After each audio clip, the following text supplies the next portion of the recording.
One of the things I like to do on a good day is get out and pick up litter along the roads near the farm where I live. It's a good way to clean up the environment, get some exercise.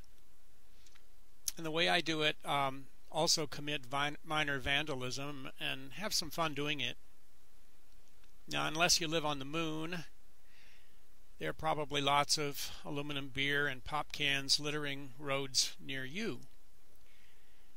What I do is I get out and I use an extended claw to grab them up, and I also pick up glass and plastic bottles and other litter, but it's the aluminum beer cans that interest me more than anything else. So I bring those home and I sort them out, and in a few minutes I'll tell you about surveys that I take with those. But anyway, I select out the good cans to make into butterflies, and I set aside the crushed cans and bottles to recycle later.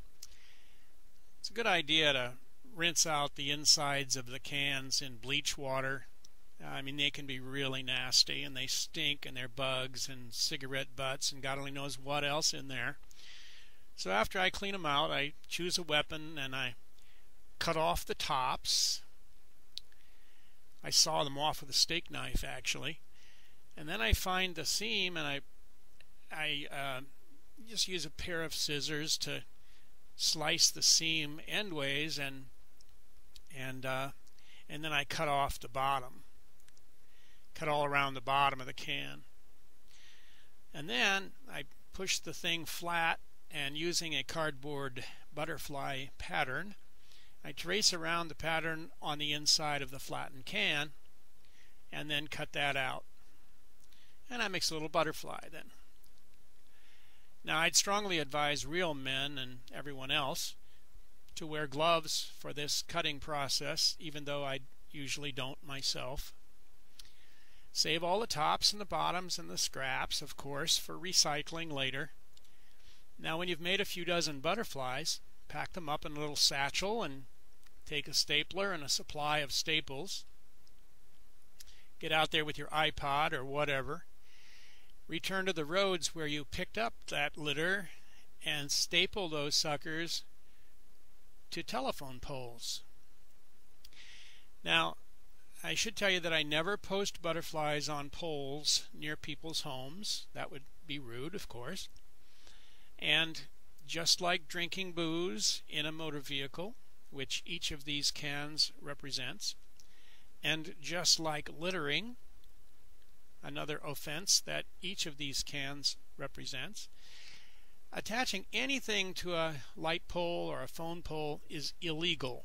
You could be arrested for it, and it could be considered vandalism. I, on the other hand, think of it as environmental education, maybe even public art.